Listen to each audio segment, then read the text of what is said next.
Good afternoon, my dear brothers and sisters. We are live here again on Facebook. And before we start, let me share this word to you. Sabi po ng ating Panginoon sa Genesis chapter 2, verse 3, Then God blessed the seventh day and sanctified it, because in it He rested from all His works which God had created and made. Kaya naman mga kapatid, kung ang ating Panginoon nga po ay nag-rest sa ikapitong araw, marapat lamang po na tayo rin po ay magpahinga muna sa kung ano man ang mga ginagawa natin. Kalimutan po muna natin kung ano yung mga pinagkakaabalahan natin. Huwag niyo po munang isipin kung ano po yung iluluto niyong ulam para po mamaya kung ano man yung memeryendahin niyo. Huwag niyo munang isipin yung mga deadlines na kailangan niyong habulin. At take this time mga kapatid para po mag-rest sa piling ng ating Panginoon. Dahil sinabi po niya sa Matthew chapter 11 verse 29, Accept my teachings and learn from me, because I am gentle and humble in spirit, and you will find rest from your lives. At it is indeed a privilege mga kapatid na sa kabila po ng pandemic na ating pinagdadaanan ay meron pa rin po tayong online services para po sa ating gawain.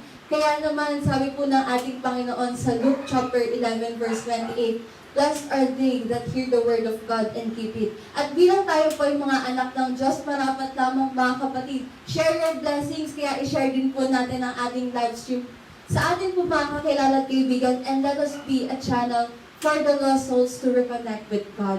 At paalala lang din po mga kapatid na huwag po natin kalimutan na mag-video habang po tayo ay nagpupuri sa ating Panginoon.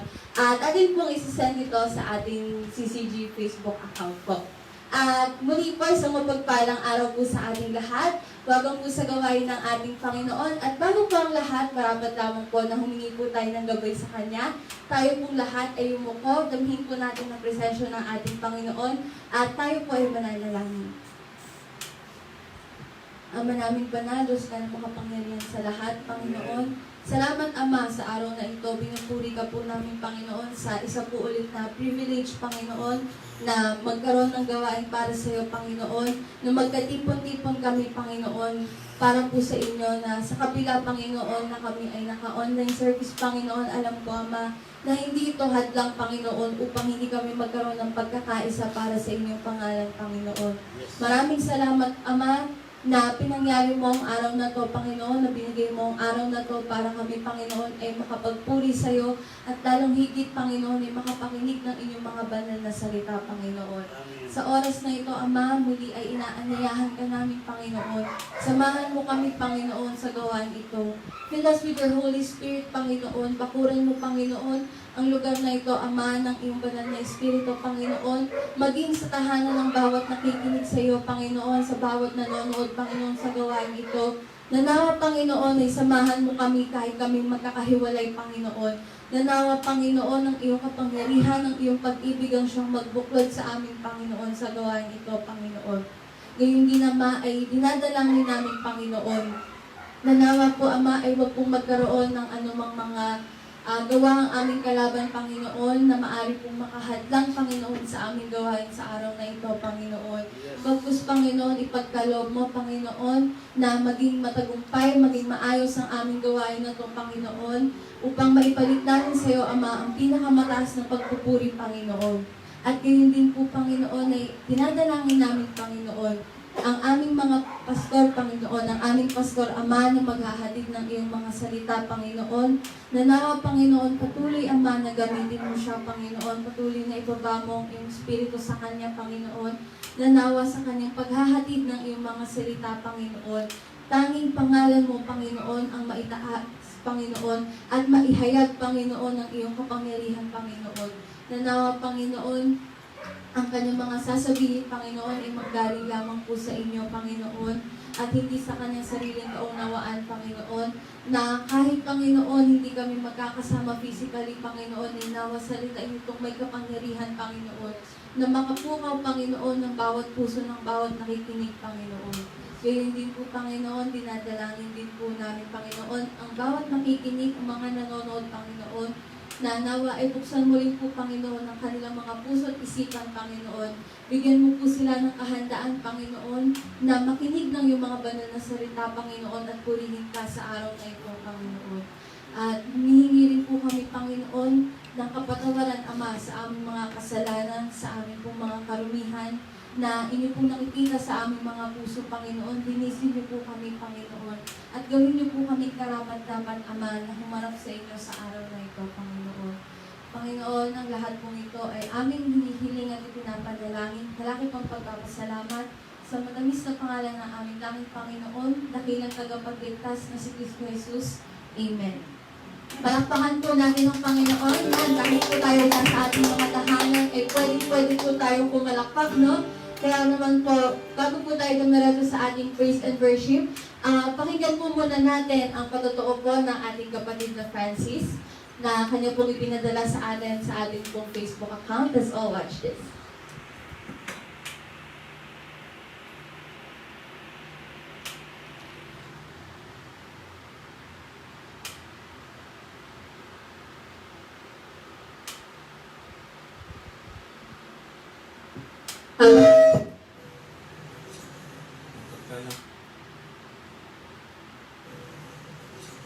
Mapagpalang umaga po sa ating mga kapatid sa Pilipinas.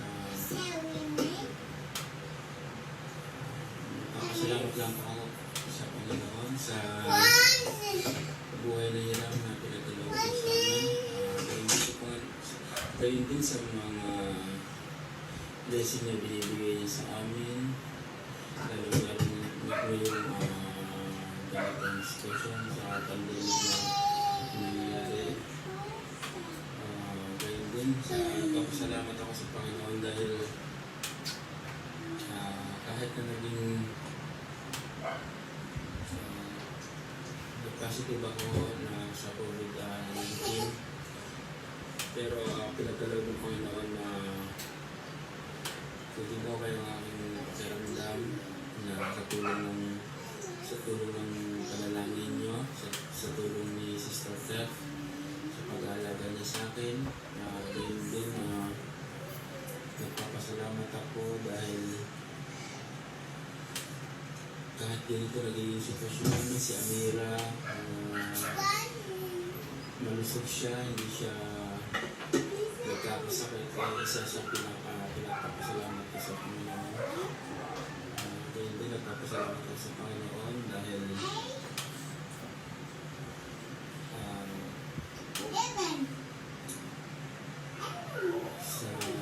sa aming buhay, sa aming palakasan, sa aming araw-araw na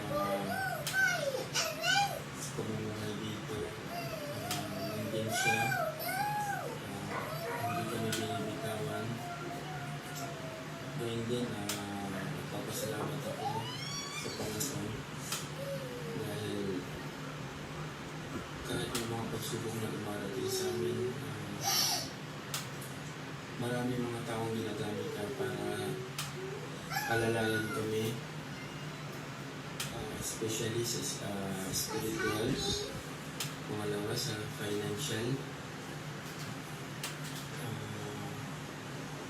Nagpapasalamat kami sa mga tumulong at mga tutulong sa anak.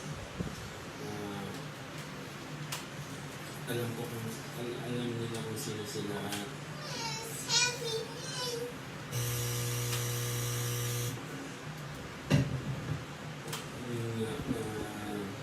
ang Panginoon nakakabuti sa ating lahat. Nahihirapan, pero nandiyan siya sa ating tabi. Hindi niya tayo pinababayaan. Hindi niya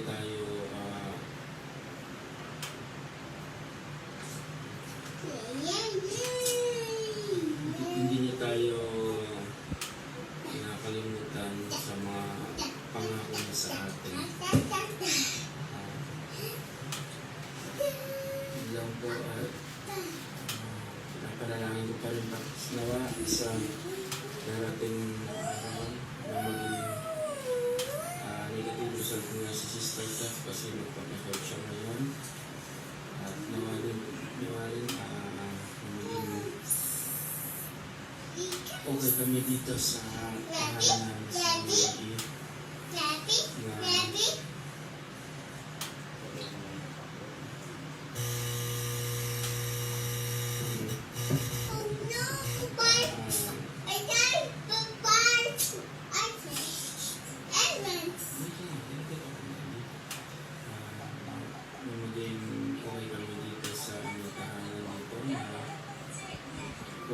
nawa na maging positive sa amin dito sa aming tahanan. At pasalamat ako maraming sa Panginoon sa kabutihan niya, sa binibigay niya sa amin na lakas sa araw-araw namin pamumuhay. Maraming salamat po, Panginoon. Kailangan kang pinapasalamat sa Panginoon. Bye.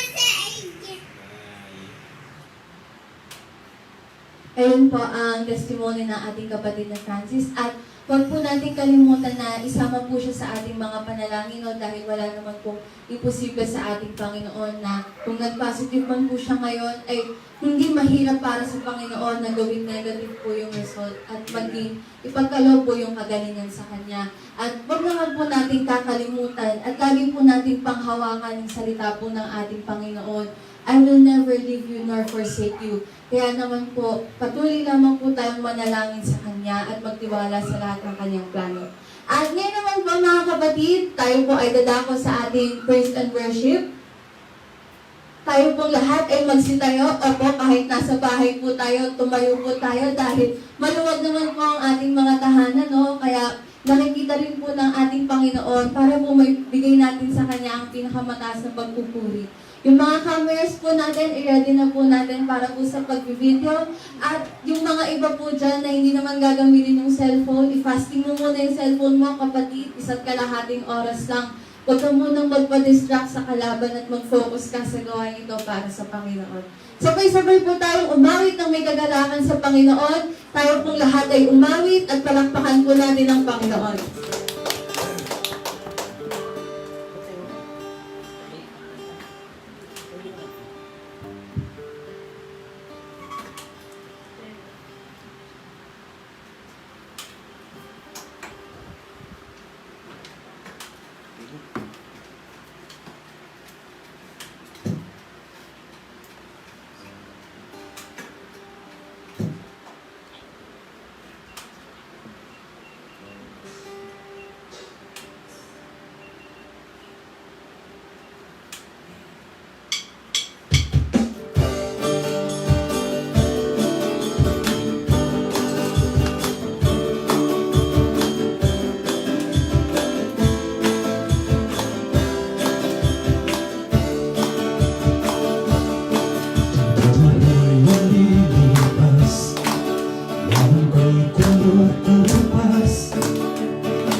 Bagong pag-asa, bagong likaya, sa'yo'y namumula.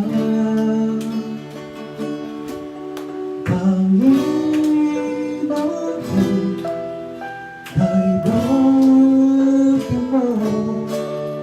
Pag-ibig mo, di nagbabago sa bawat araw ng buhay ko.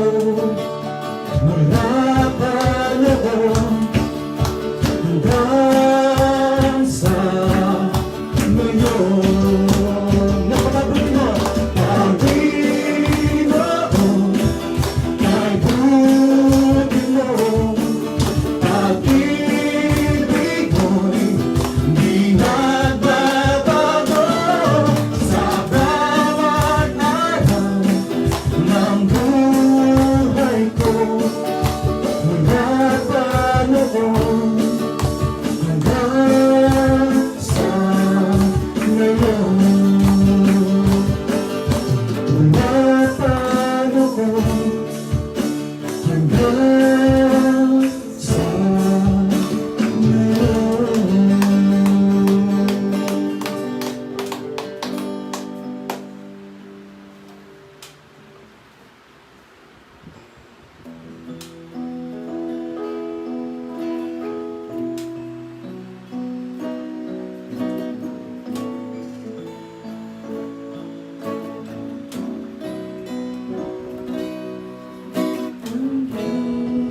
hilig ko, ang nais ko, lahat ng ito'y nagmula sa iyo. Muling ihahandog sa'yo, buong puso ko'y naaalay sa'yo.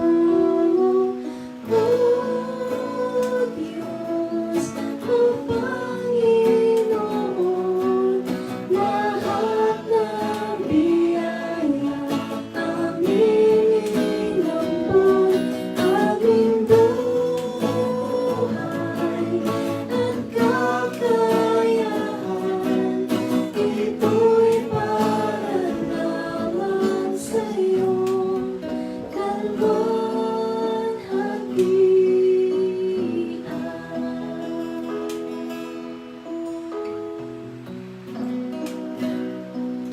Ang tanging nais ko ay matamo lamang ang pag-ibig mo. Lahat ay iwanan ko, wala nang kailangan sapat na ito. O Diyos, o Panginoon, lahat ng biyaya aming inampon, aming buhay at kakayahan, ito'y para lamang sa'yo, kalwalhatian.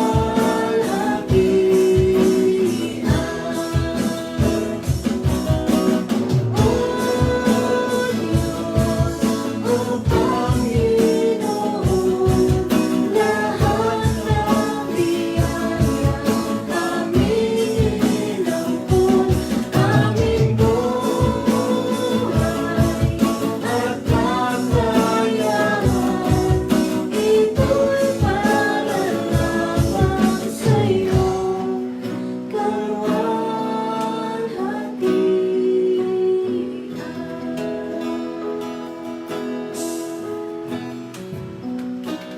At ngayon po ay ihanda po natin ang ating mga puso, ang ating mga sarili sa pakikinig ng salita ng Diyos na ihatid po sa atin ng ating Pastor Lolo. Palakpakan po natin ang Panginoon.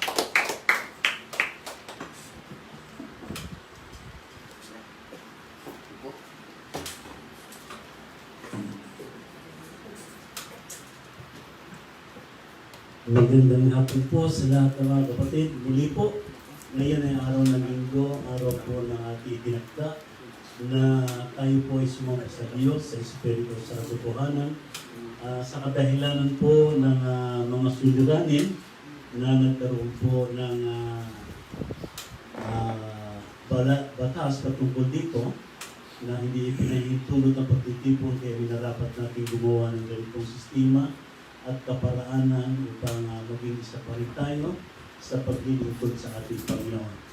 Kaya purihin po ang Panginoon sa tanghaling ito o hapon man sa kadahilanan ay naway dapat tayo ng salita ng Diyos na sa mabuti po kalagayan at kalusugan. At sa hapon po ito, ang uli po ay pag-aralan po natin ang salita ng Diyos na sana po mapapakinabangan natin sa dahilan hindi po hadlang ang anumang pandemic na dumating sa atin na hindi po natin may papahayag ang salita ng Diyos. Dito po natin malaman kung magagamit nga tayo ng Panginoon sa panahon na ito dahil hindi po humihinto ng pagkakasala ang tao. Kaya dapat din po tayo ay hindi din po humihinto sa paghahanap sa mga kaluluwa po na nililigay. Bago po tayo magsimula po, tayo muna ay yumuko at samahan po ninyo ako sa isang panalangin. Mahabagin po naming Ama, Diyos ka na makapangyarihan sa lahat. Salamat po sa oras na ito, sa araw na ito na pinagkaloob mo sa amin, na minsan dalhin mo kami o Diyos sa pagsamba kayo sa Espiritu at sa katotohanan. Kami pong inihiling sa hapong ito na ipagkalugunawa sa amin ang kahandaan ng aming mga isip, kahandaan ng aming mga puso sa pakikinig at pag-aaral sa iyong mga salita. Inaasahan po namin na sa pamamagitan po ng kapangyarihan ng Banal na Espiritu Santo ay samahan kami sa hapong ito upang ang mga salita mo'y ang pong lubos na mamunawaan at manaanan sa aming puso na siyang papatnubay sa amin sa araw-araw ng aming mga buhay. Maraming salamat po sa hapong ito na ipinagkalubos sa amin sa pangalan ng aming Panginoon na si Jesus. Amen. Palakpakan po natin ang Panginoon. Sa hapon po ito ay minsan po nating pag-aralan ang salita ng Diyos na sa panahon nga po ito ng pandemya ay doon po lumilitaw ang kahinaan ng bawat tao. Kaya ngayon po nakikita po ninyo na minsan dumarating po yung ganitong kalagayan ay nandun po yung panlulumo ng ating mga puso, lalo na oras na ating naisip, no? Kung ano ang ating kakanin, ano ang ating iinumin. Minsan ay ang pera po ay iniisip natin, kaya minsan kung saan may ayuda, doon tayo. No? Ganun po yung kalagayan po, kung saan po may rosap, no? Yung mayroong mga kaloob ay andoon po ang tao. Sa kadahilanan po ay ito po ang kahinaan ng bawat tao. Kaya ito po pag-uusapan po natin ang kapangyarihan ng Diyos sa ating kahinaan. Sa dahilan po, hindi po tayo lahat ay may taglay na kalakasan o perfecto. Dapat malaman po natin na bawat isa sa atin ay may kahinaan. Kaya ang atin na po unang-unang magagawa sa kahinaan ng iba, i-accept po natin. Tanggapin po natin at tulungan natin siya sa pamamagitan ng panalangin na kanya po madaig ang kahinaan ito upang magamit tayo ng Panginoon, lalo-lalo na po sa suliranin ngayon na mayroon po pandemic, ay makapag-ikayat po tayo ng tao na makapagbabalik sa Diyos. Sa dahilan po, lahat po ng karakter sa Biblia na ginamit ng Diyos, sila po lahat ay may problema, may kahinaan. Kaya nung nakaraang Miyerkules po, mininto ko na sa inyo ang iba't ibang kahinaan ng mga nasa karakter po ng Biblia. Kaya madami pong kahinaan ng bawat tao, kahit sino man sa bawat isa, na nagiging kapintasan po natin. Hindi po tayo perfecto. Tatandaan po natin na sinasabi po ng Isaias, na sabi niya, ang aking pag-iisip ay hindi niyo pag-iisip. Di ba? Hindi niyo pag-iisip. Kaya malayo po ang kalagayan, no? Yun po ang nababasa natin sa Isaiah 55:9 na sinasabi niya ay magkaiba ang kaisipan ng tao, kaisipan ng Diyos. Kaya kung gusto mong gamitin ng Diyos ay yung mga taong perfecto, ay wala ka po makita sa Biblia na gano'n kung hindi po ang ating Panginoong Jesucristo lang. Kaya ito po pag-uusapan natin sa dahilan ay mayroon po talagang kahinaan tayo sa physical, emotional, pagkatapos ay spiritual. Nasa atin po yan. May mga bagay na hindi natin mapigilan na siyang nagpahina sa atin gaya ng pinansyal o pakikapwa-tao. Mayroon po tayong ganong kahinaan. Minsan sa pinansyal, may hina tayo. Pag oras na wala tayong pera, nasama na ang Diyos. Ay, muna, wala akong pera eh. Kaya sana na lang muna. Parang wala akong blessing ngayon. Hindi po. No? Kailangan malaman po natin kung ano ang kahinaan po natin. Dahil minsan yun po ang napagwawalang gana po sa bawat isa sa atin yung ating kahinaan.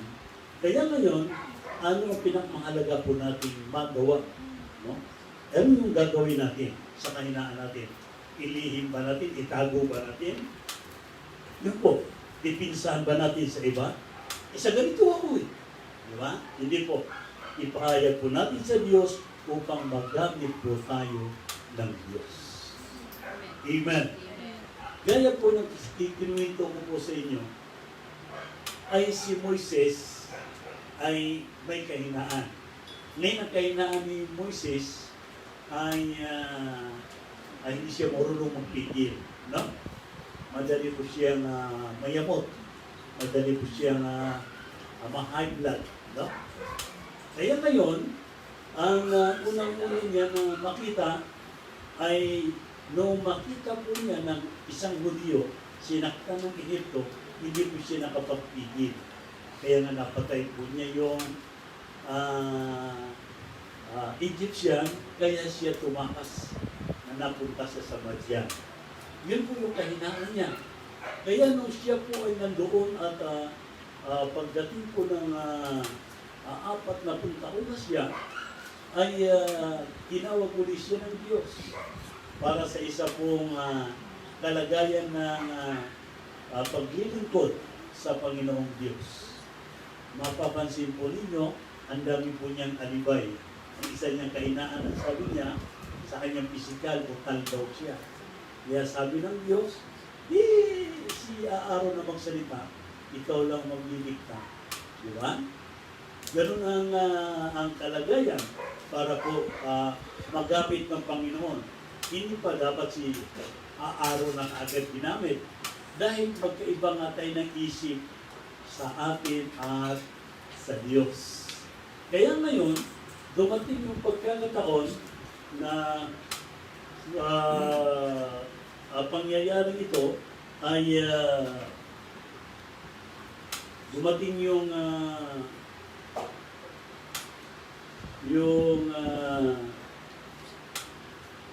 binigay sa kanya 10 utos ay pagkabigay sa kanya 10 utos ay pagbaba po niya nagkaroon po ng problema dahil nagawa na po sila ng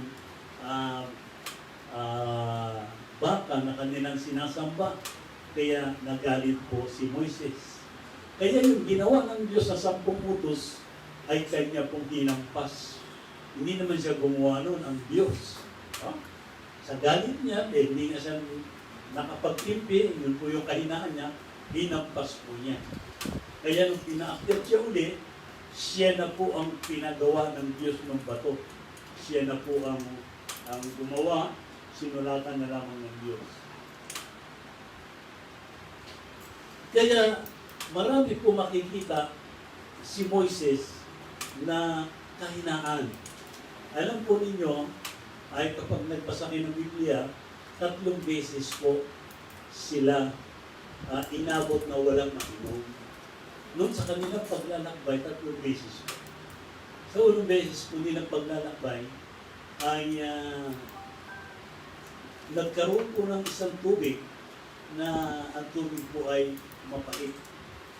Mapait po ang tubig. Kaya ang ginawa po, inagisan lang po ng steak sa utos ng Panginoon. Inagisan. Nawala po yung pait na yun. Pagkatapos po, yung pangalawa, hindi na po mapait. No? Walang tubig. Nagreklamo po yun. No? Yung mga anak ni Israel ay nagreklamo. Kaya pagdating po doon sa Horeb, ay sinabi po ng Diyos na kunin mo yung stick, yung tungkod niya. Hampasin mo yung bato, lalabas yung tubig. No? Yan ang ano niya. Ang utos ng Panginoon. No? Hampasin mo ng yung bato, lalabas yung tubig. Sa Horeb po yun. Sa Horeb. Pagkatapos po, dumating naman sila sa paglalakbay, ay pagdating po nila sa tinatawag na Meriba, ay nagkaroon na naman ng problema, wala na naman tubig. Nagreklamo na naman, nagalit na naman si Moses, hindi na naman nakapagpilpil, wala nang tubig. No? Kaya kinausap sila ng Panginoon. Kaya ganito po ang sinasabi, no? Sa Bilang Kapitulo 20, talatang 8,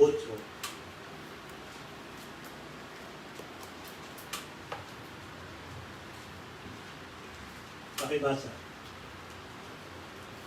Sa Bilang Kapitulo 20, talatang 8, hawakan mo ang tungkod at pisanin mo ang kapisanan, pisanin mo at ni-Aaron na iyong kapatid, at magsalita kayo sa bato sa harap ng kanilang mga mata, na ibibigay niya ang kanyang tubig, at ikukuha mo sila ng tubig sa bato.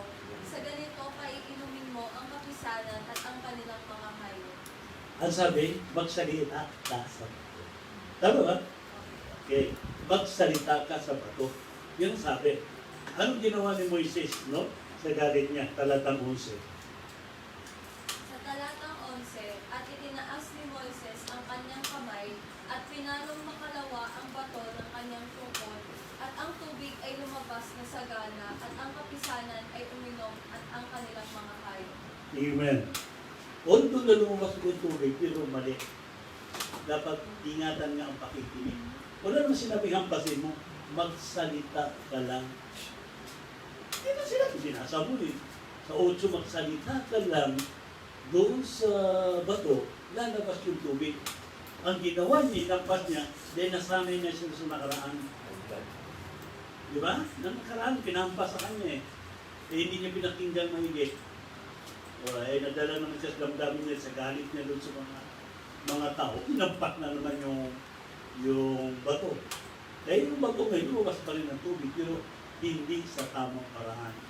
Ang sabi ng Panginoon, magsalita ka sa bato sa harapan ng mga tao. Kaya yun po yung kahinaan. Kaya ngayon, sa bawat isa sa atin mayroon po tayong kahinaan. Hindi po sinasabi na kailangan magpapamakatuwid muna tayo. Hindi. Ipaprin natin na paano tayo gagamitin ng Panginoon. Dahil marami na po nakikita na ginamit ng Panginoon. Katulad ng ginamit natin ng mga lingkod natin sa Kalatagan. Hindi naman sila mga perfecto. Hindi may pagkaila sa inyo na si Pastor Mati, napakalaking kahinaan niya. Ano ang kahinaan? Wala siyang proper na pag-aaral talaga sa school ng Biblia. Hindi siya nakapag-aral ng homiletics, how to preach. Maging si Pastor Bernie, hindi nila alam. Pero kaya magsalita, kaya mag-intindi ng Biblia. Ang kahinaan pa ng ating mga pastor na ito ay mahiyain. Nung panimula kong makita, napakamahiyain. Hindi makaharap sa tao. Pero dumating yung panahon ay natuto na. No? Nagamit ng Panginoon para sa gawain ng paglilingkod. Kaya, ang bawat isa sa atin, ano man nating kahinaan, kaya po gamitin ng Panginoon. Kaya, number 1 po, una sa lahat, aminin natin ang ating kahinaan. Sa Roma Kapitulo 7, 19 hanggang 21, yan po ka-20, ganito po ang ating mababasa.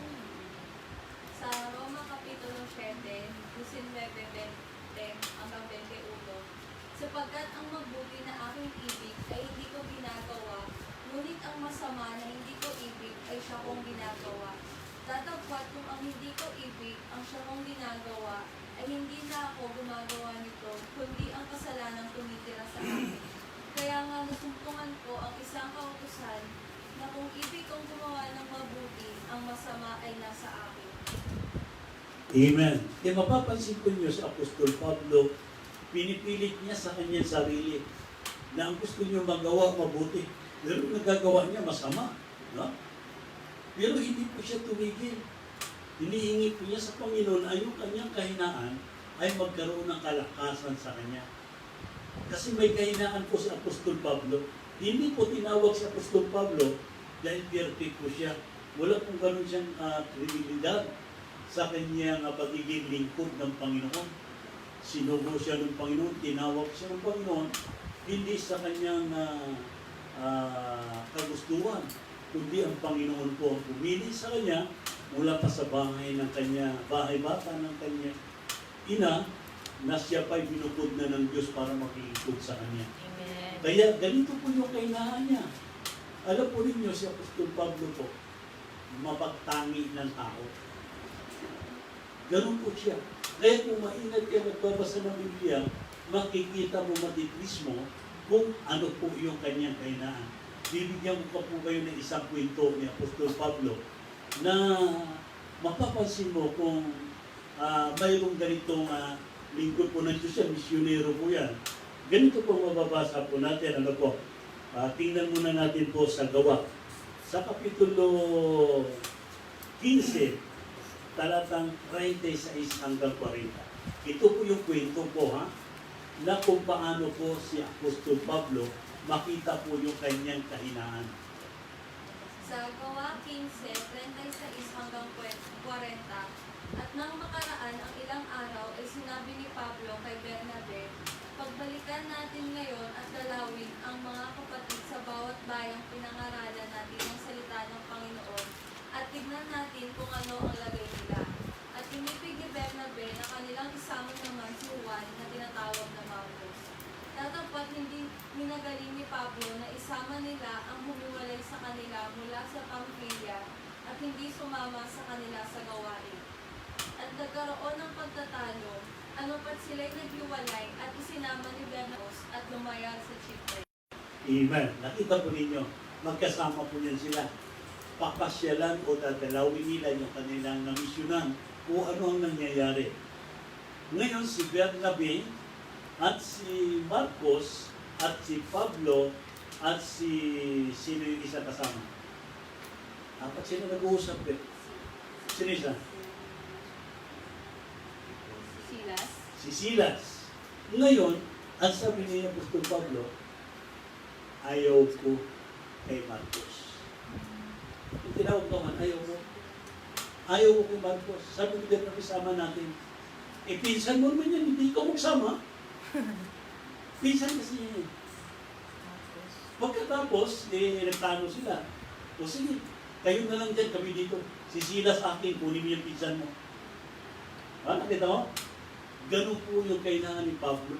Sinabi na rin niya, yung gusto kong gawin, hindi ko nagagawa dahil sa kasalanan pang nakatira sa akin. Amen? Amen. No? Mapapansin mo ngayon na yung kalagayan ng Apostol Pablo, yung kahinaan niya, hindi po siya humihinto. Sa pagsusumamo sa Diyos, na darating yung araw, babaguhin yung damdamin niya. Nabago po yun. Walang imposible po sa Diyos. Tingnan po ninyo. Sa ikalawang Timoteo Kapitulo 4, talatang 11.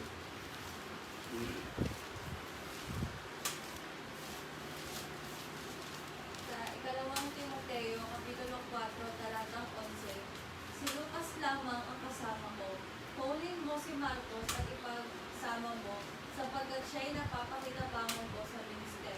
Amen.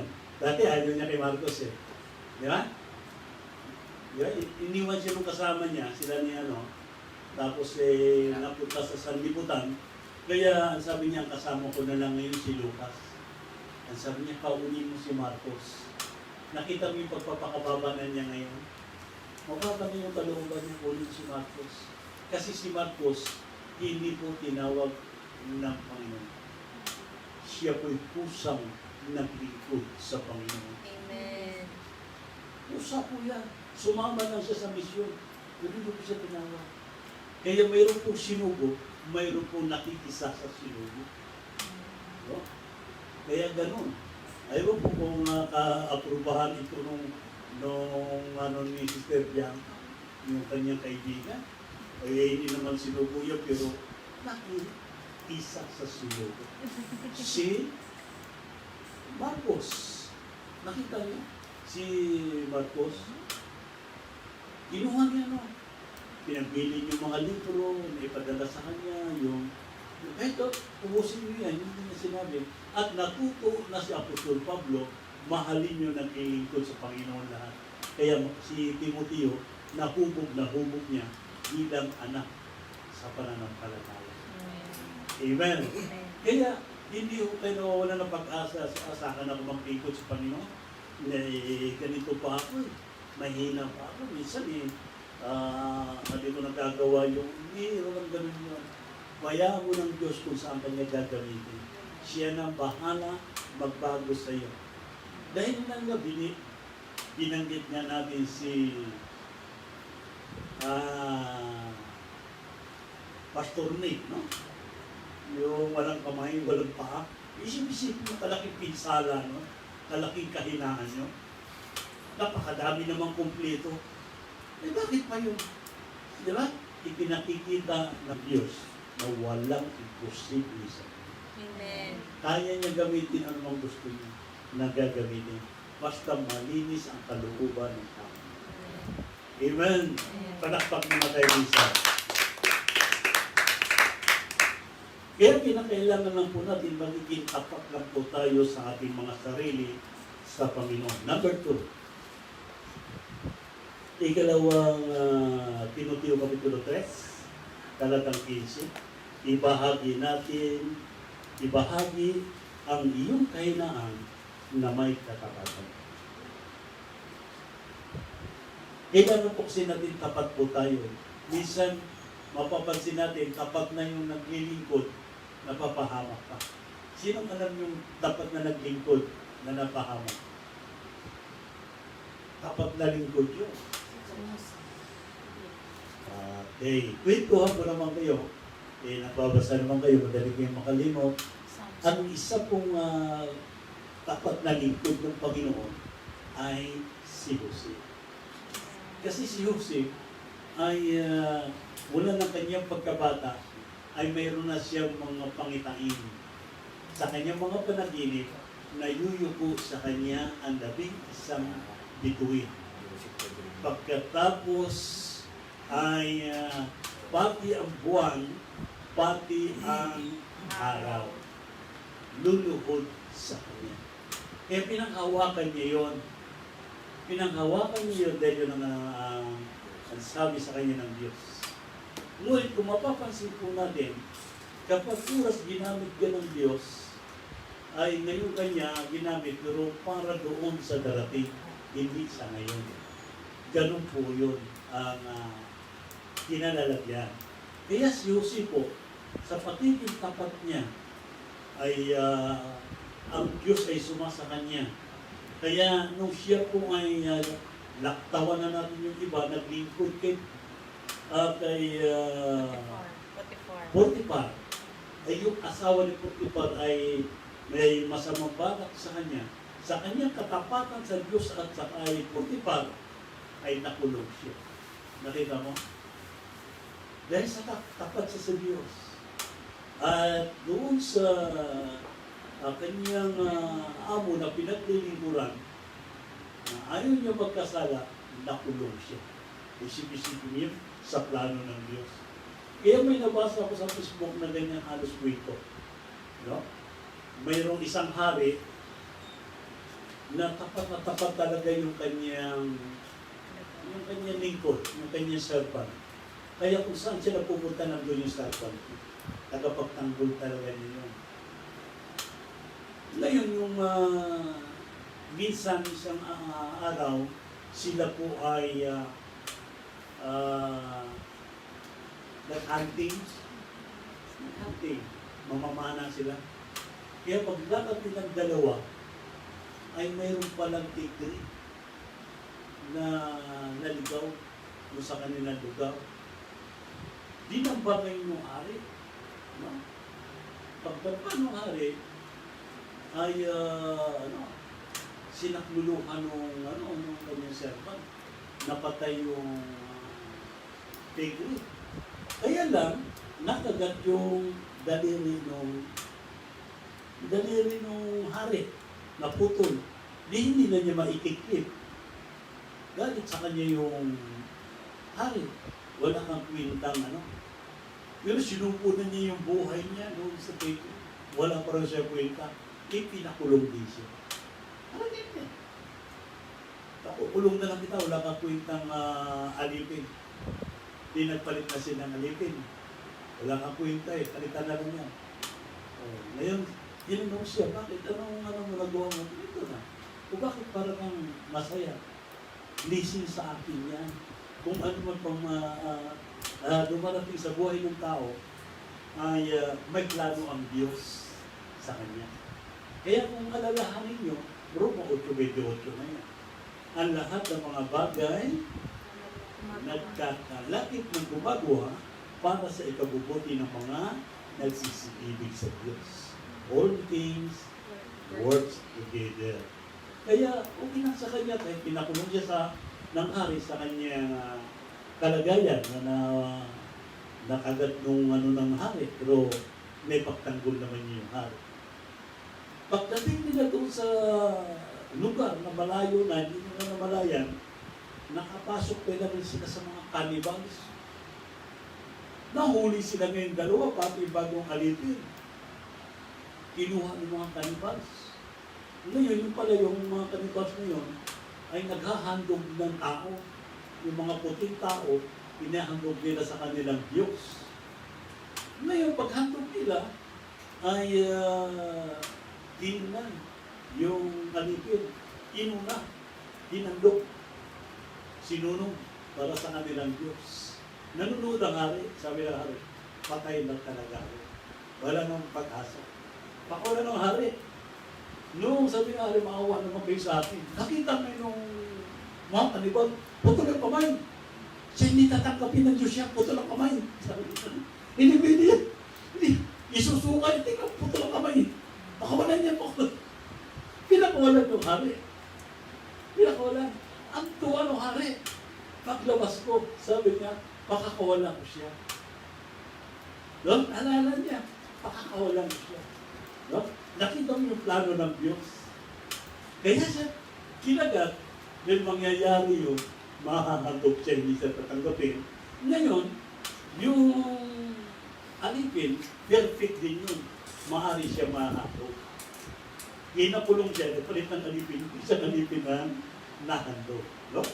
Kaya, ganun po lang kasimple yung kalagayan na minsan ay sa katapatan natin ay sa inaakala natin ay hindi mabuti. Pero lahat po na kalagayan minsan ay hindi natin masabi na ito po ay nasa plano po ng Diyos. Amen. Amen. Kaya maging si Apostol Pablo ay ibinahagi ko niya yung kanyang kahinaan na may katapatan. Kaya ngayon, sa ikalawang Timoteo, Kapitulo 3, talatang 5, 3:5.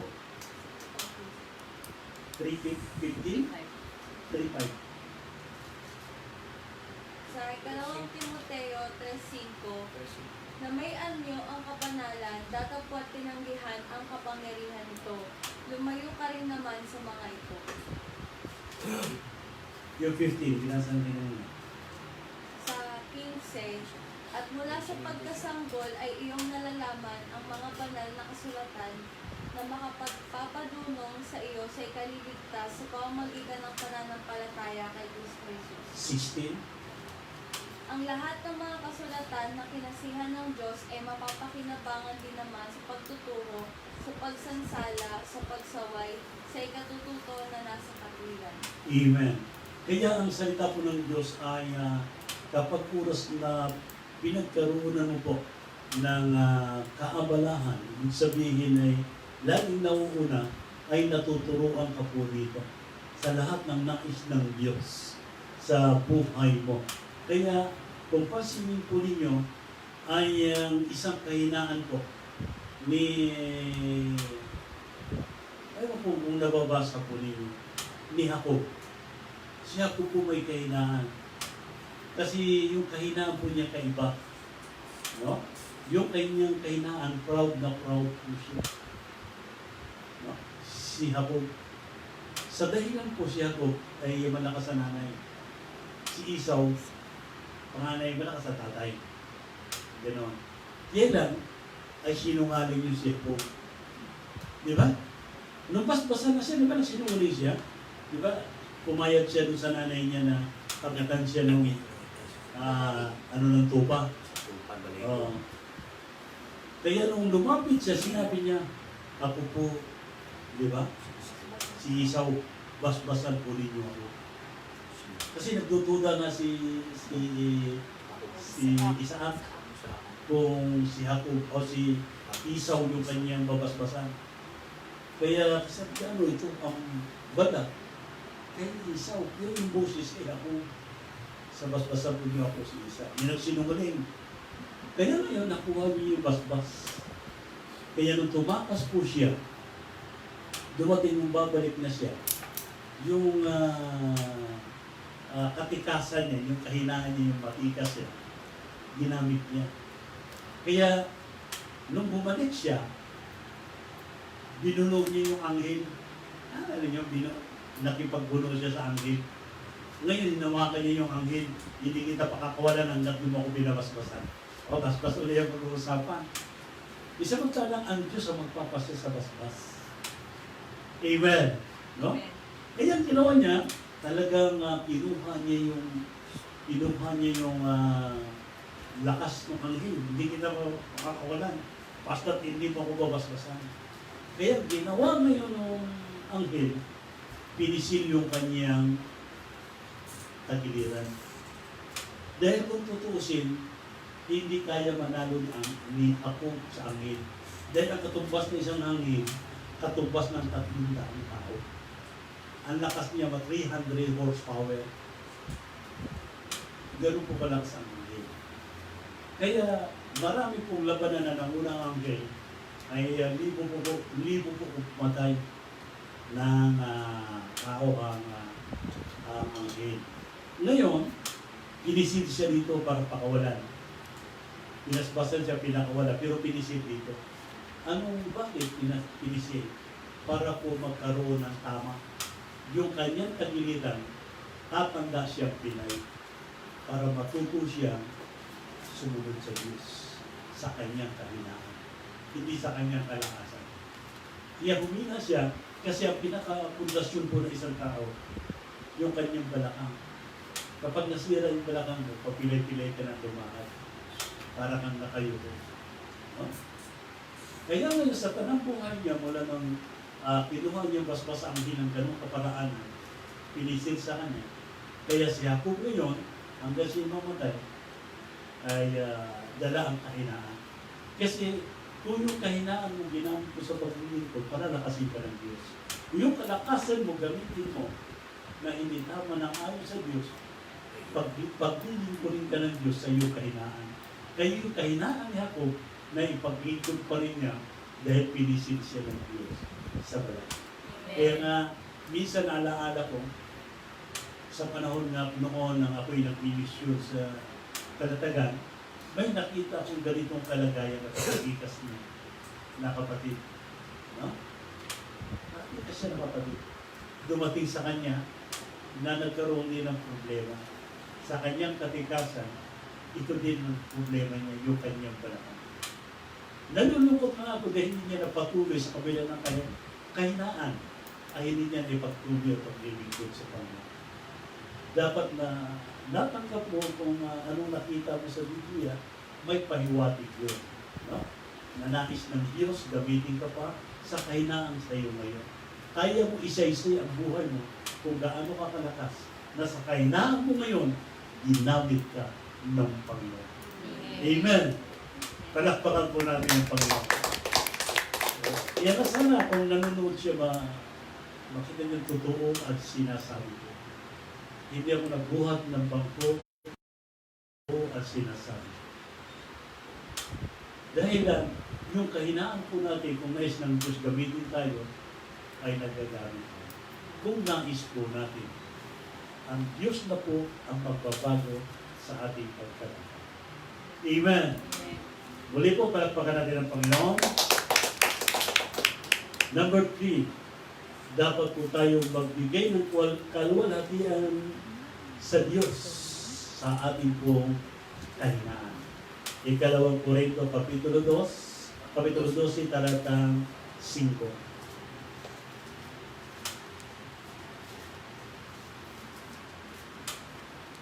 Sa ikalawang Korinto, Kapitulo 12, talatang 5, tungkol sa taong yaon, ako'y magmamapuri.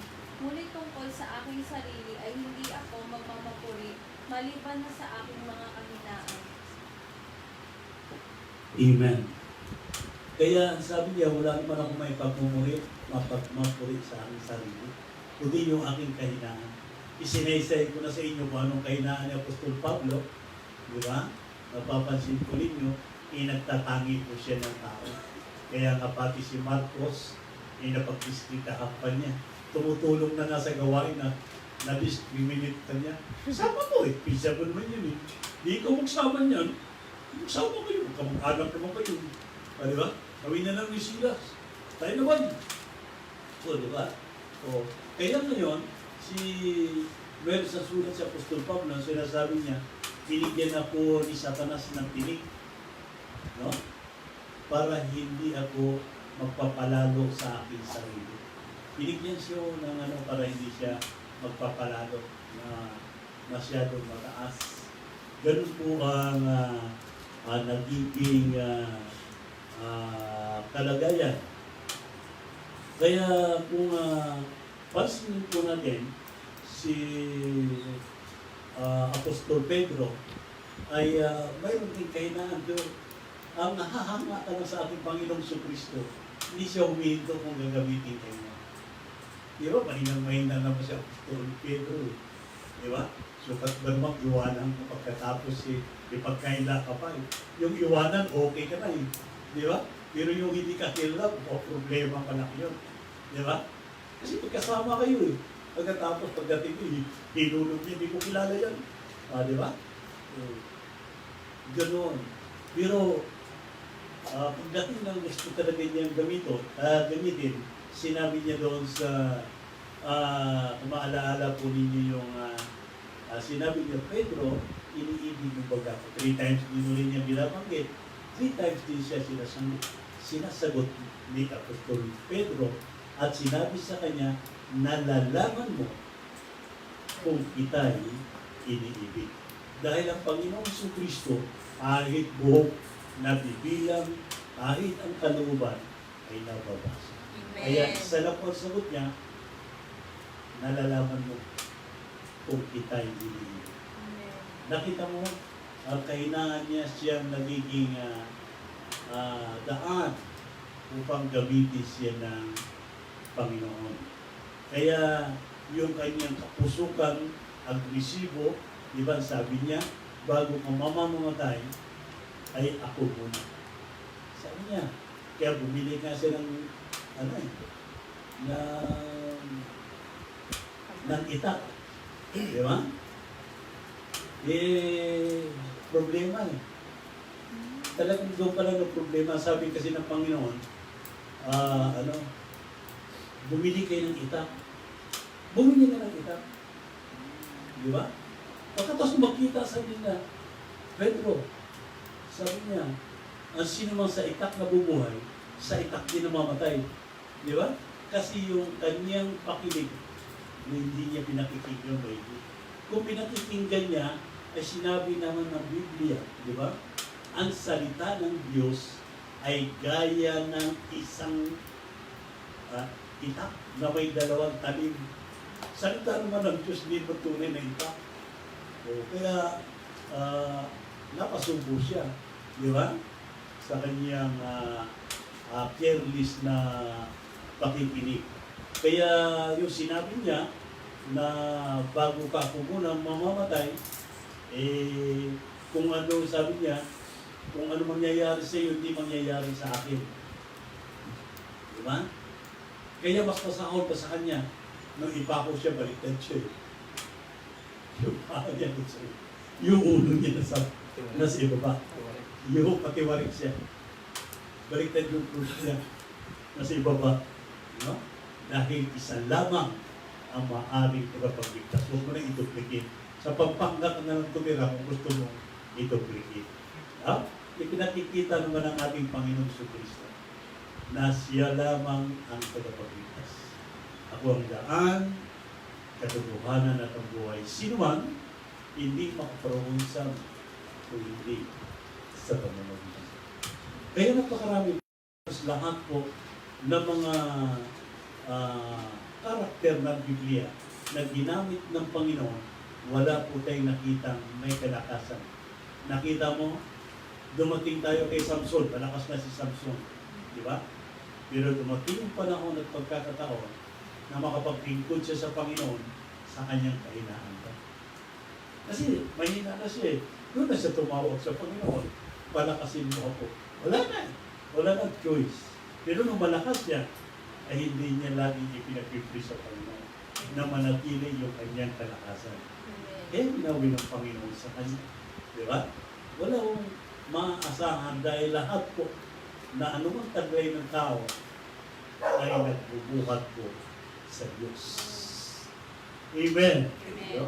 Kaya sa kasalukuyan po, ay ang bawat tao sa panahon na ito, lalo na may pandemic, ay huwag mong bumitaw sa Diyos, gampanan yung kanyang kahinaan para makitawid ang salita ng Diyos. Amen. Dahil sinasabi nga na natin pinag-aralan, hindi lamang nabubuhay ang tao sa tinapay, kundi sa bawat salita ng Diyos na lumalabas sa kanyang bibig.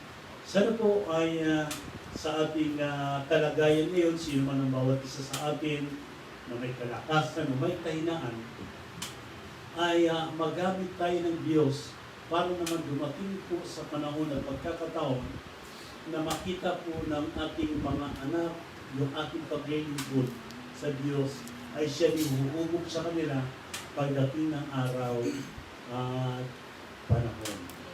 Kaya kung pupunta po kayo sa Mexico, sa Chicago, ang airport po doon, ang pangalan po doon ay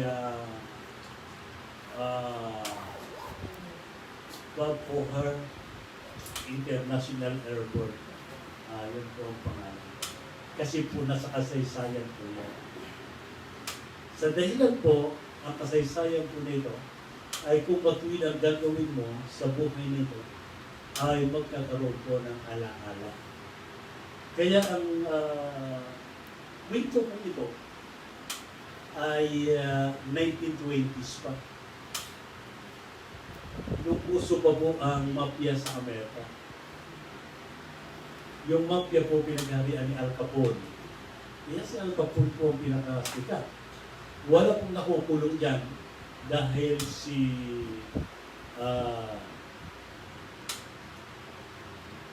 ang pangalan niya ay si Eddie Rose. Ay siya po yung abogado po ng mafia. Kaya wala pong nakukulong yung magaling po siyang abogado. Ate si Al Capone. No? Kaya ngayon dumating yung pagkakataon na nagkaroon po siya ng kausap na may takot din sa Diyos. Ay, pamamana mo sa anak ko. Ganyan, puro kasamaan. Hanggang sa mawala ka sa mundo. Kaya isip-isip siya. Sabi niya, ano, 10 taon na yung anak ko. 10 taon na. Kaya ang ginawa niya ngayon ay gumawa siya ng state tumistigo siya para sa gobyerno. Witness. Nag-witness siya, itinuro niya lahat yung kung sino yung nasa mafia, sino leader. Nakulong lahat yung mga mafia na buwag. Di ligtas na siya. Namuhay ngayon siya ng tahimik. Siyempre, gangster yan. Inabangan siya. Kung hindi magkakamali siguro, mga year 28 to 26, 1928, 26. Binanatan niya, napalabas sa pelikula yun. Tagtag lang yung sasakyan. Talagang tinatad siya ng bala, namatay siya. Pagkapatay niya ngayon, Disyembre 1940s, nagkagera. Pagkagera ngayon sa 1940s na yun, mayroong isang American pilot sa isang aircraft carrier. Nasa kabila po na malaking damage na ng barko. Nakaya pa niyang napalipad yung kanyang aeroplano. Nakipag-gira pa siya doon sa mga hapon. Napabagsak niya yung 7 o 9. Yung 9 na aeroplano, 7 na pabagsak niya. So, kaya umatras yung 2. Kaya nakauwi pa siya. Kaya pagkatapos ng gira, pinangaralan siya ng United States Air Force na pinakamataas na medalya bilang isang bayani ng Amerika. Gold Medal siya. Siya si Bob O'Hare.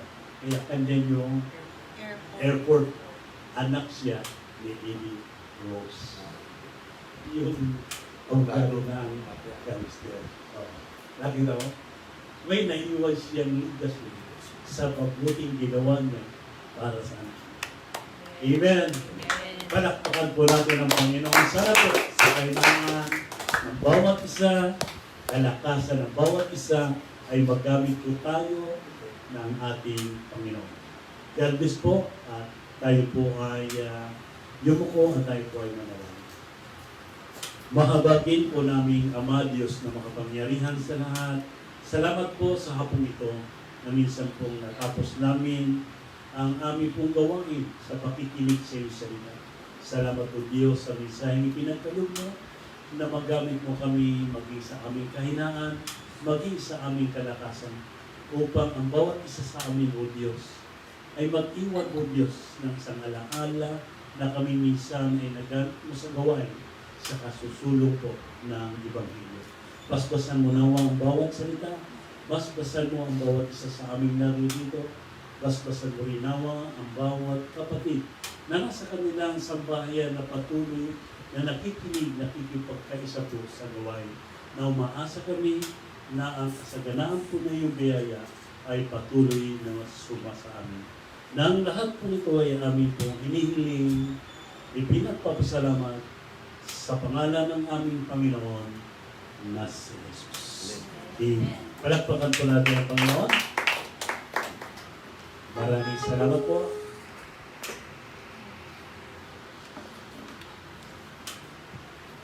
Maraming salamat po, Pastor Lloyd, sa salita po ng ating Panginoon na inyo pong ibinahagi sa bawat isa. At ngayon po, nadako po tayo sa ating pangwakas na awitin. Muli sabay-sabay po tayong umawit na may kagalakan sa Panginoon at may pagpapasalamat. Sabay-sabay po nating awitin ang pasasalamat.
Diyos, para sa iyo ang aking awitin. Ikaw ba naunawan ang iyong kabutihan? Ang puso ko'y natagalak at di ko ito maihahayag. Jesus, ikaw lamang ang tanging kagalakan. Ngayon ako'y natutong umawit. Umawit ng pagsasalamat sa aking Diyos na tagapagligtas. Ikaw lang ang ibigin at pagpiling ko lang ang dapat. Dakilang pasasalamat awiyan ko. Karapat-dapat purihin ang Diyos. Walang kasing dakilaan pag-ibig mo, O Diyos. Para sa iyo ang aking awitin. Para sa iyo ang aking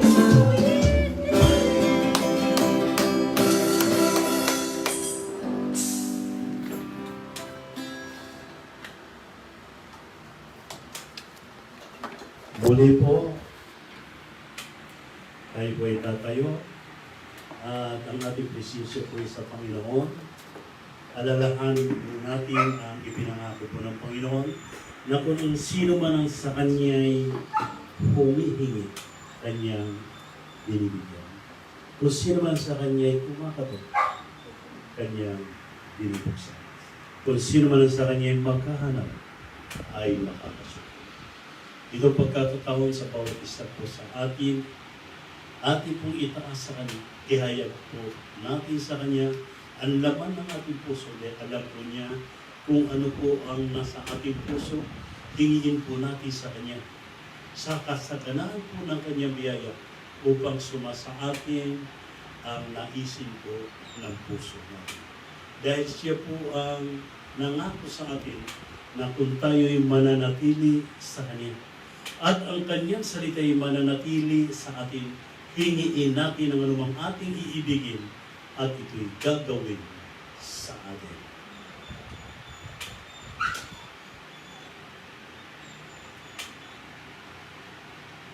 Ang biyaya ng Panginoong Jesus at ang pag-ibig ng Diyos at ang pakikipisan ng banal na Espiritu Santo ay sumahatin nawang lahat.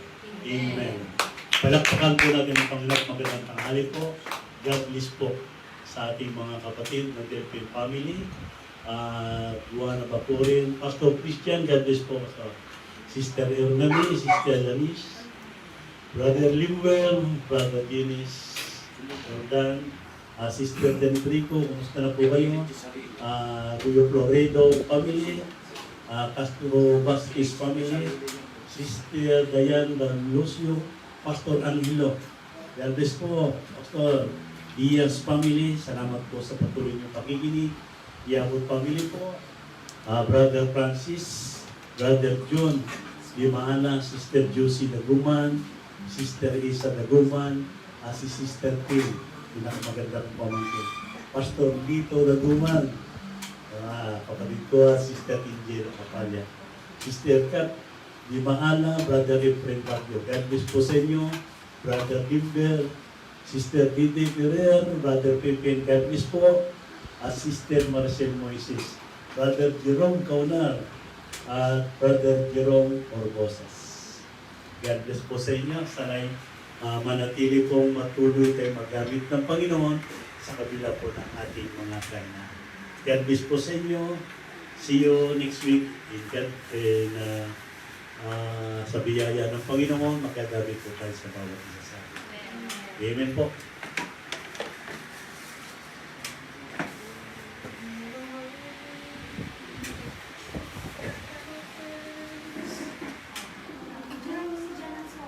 YouTube,